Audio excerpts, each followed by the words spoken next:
그는 죄를 범하지 아니하시고 그 입에 거짓도 없으시며 욕을 당하시되 욕하지 아니하시고 고난을 당하시되 위협하지 아니하시고 오직 공의로 심판하시는 이에게 부탁하시며 친히 나무에 달려 그 몸으로 우리 죄를 담당하셨으니 이는 우리로 죄에 대하여 죽고 의에 대하여 살게 하려 하심이라. 그가 채찍에 맞음으로 너희는 나음을 얻었나니. 여기까지만 읽어보겠습니다. 아멘. 네, 우리 예수님이 세상에 오셨을 때 베들레헴 이제 작은 마구간에 예수님이 태어나셨습니다. 그때 예수님을 맞으러 왔던 두 무리의 사람들이 있었어요. 이제 한 무리는 저 동방에서부터 별을 보고, 그들은 이제 천문학자였던 것 같아요. 동방 박사 세 사람이 이 밝은 별을 보고 이 별이 머무는 곳에 영원한 왕이 오신다. 이 별이 머무는 곳에 큰 왕, 영원한 왕이 오신다고 하는 것을 알고 그 별을 따라서 동방에서부터 별을 따라서 베들레헴 마을까지 왔던 이 동방 박사 세 사람이 있었습니다. 그들은 왕을 맞이하러 왔습니다. 그래서 황금과 모략과 또 그 예물을 드려가지고 향유를 드려서 이 세 가지 예물을 드려서 그 말구 위에 있는 아기께 경배를 드렸어요. 왕이 오셨다. 영원한 왕이 오셨다는 거예요. 근데 또 한 무리의 무리는 이제 이 양틈에 자던 목자들, 양틈에 자던 목자들이 이제 곤히 잠들어 있었는데 갑자기 자기를 둘러 비치는 그 밝은 빛, 이 천사들이 와 있었기 때문에 그 천사들의 그 영광으로 그 주변이 밝게 빛나고 있었습니다. 그들이 밝은 빛에 문득 깨었어요. 문득 깨어서 보니까 어떤 천사가 서서 말하기를 이제 하늘에는 영광이고 땅에는 은총을 입은 자들에게 평화로다 이렇게 하면서 갑자기 천사들이 쏟아져 내려와가지고 천사들의 합창을 시작했던 이야기. 땅에 하늘엔 영광이요 땅에는 평화로고 하는 이 천사들의 합창을 들었어요. 그리고 나서 그들은 하나님의 어린 양을 맞이한 거예요. 이 양틈에 자던 목자들은 그들은 목자로서 하나님의 어린 양을 맞이하기 위해서 그곳에 와 있었던 것입니다. 그래서 이 두 무리의 사람들은 한 무리는 영원한 왕을 맞이하고 있고요. 이 목자들은 이제 하나님의 어린 양을 보고 있는 거예요. 여러분, 우리는 예수님은 영원한 왕이시고 요한계시록에 보면요, 예수님이 하나님의 어린 양이라고 하는 것이 27번 기록되어 있습니다. 이건 제가 세본 거예요. 27번 기록되어 있어요. 더 돼 있을 수도 있겠죠. 제가 세본 거니까. 하나님의 저 천국에서는 천사들이 예수님을 어린 양, 하나님의 양으로 지칭하고 있어요. 그게 그만큼 중요하다는 것입니다. 여러분, 그분은 의의 왕이시지만 이 하나님의 양이라는 것은 하나님께서 자기를 헌신하시는 이야기, 하나님께서 사람의 모습으로 오셔서 우리를 위하여 자기를 희생하시는 이야기, 하나님께서 어떻게 채찍에 맞고 그 손이 찔리고 어떻게 발이 찔리고 어떻게 옆구리가 찔리느냐 하는 거예요. 이 하나님께서 자기를 희생하는 이것이 우리에게 큰 사랑이요 큰 은혜로 주어지고 있습니다. 여러분, 우리가 죄사함을 받은 것이 주님이 손과 발에 이제 찔리셔가지고 6시간 동안 피 흘리심으로써 우리 모든 죄가 사함을 받은 줄로 믿습니다. 피 흘림이 없으면 죄사함도 없어요. 피 흘림이 없은즉 죄사함도 없느니라.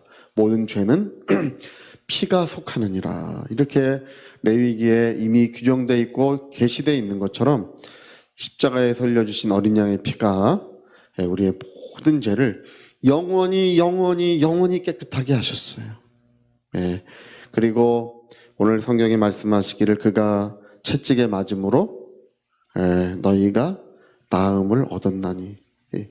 하나님께서 자기를 헌신하시고 희생하셨는데 왜 그랬느냐를 여기 써 있는 거예요. 사람의 모습으로 오신 하나님.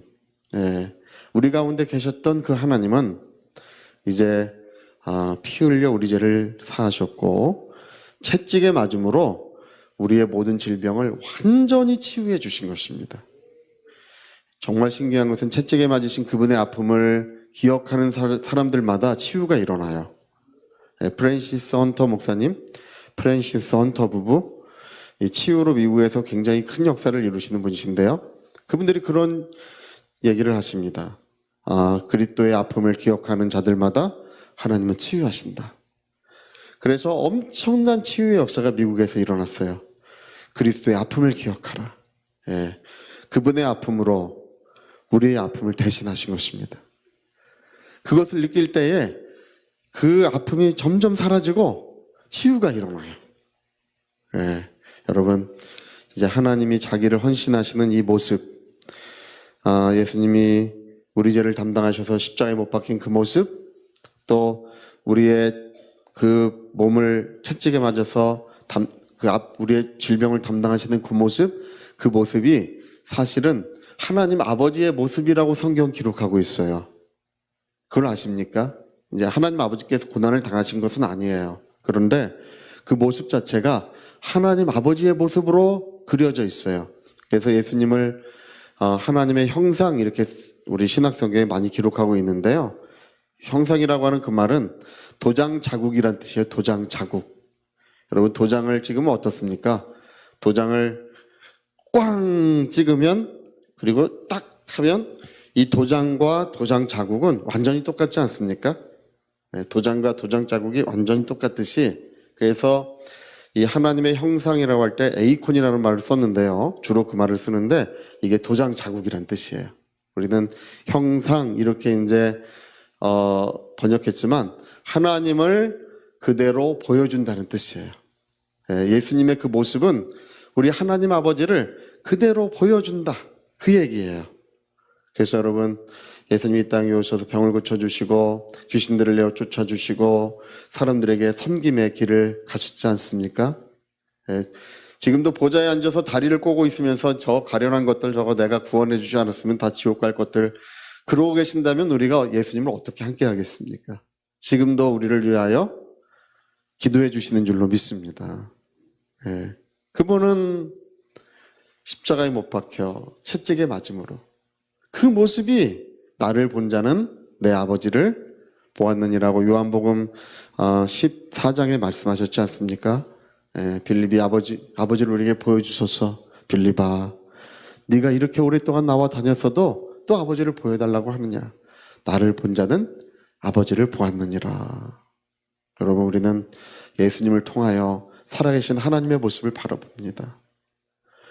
그 영원한 왕을 통하여 우리 하나님을 바라보고 또 자기를 희생하시고 자기를 헌신하시고 우리 대신 아픔을 경험하시는 그분의 모습에서 우리 하나님 아버지를 바라보고 있습니다.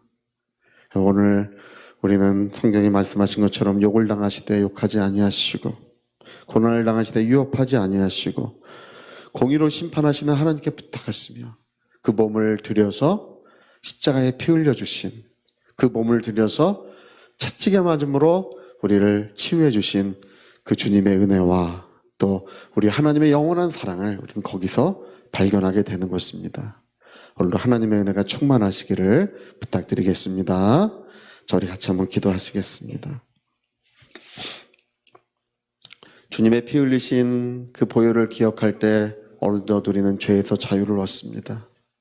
죄의 모든 결박에서, 흉악한 결박에서 성령은 다 그것을 풀어주시고 끊어주십니다. 주님의 채찍에 맞으신 그 아픔, 살점이 떨어져 나가서 정말 피 흘려시며 채찍에 맞으시는 그 모습에서, 그 아픔에서 우리는 치유를 받습니다.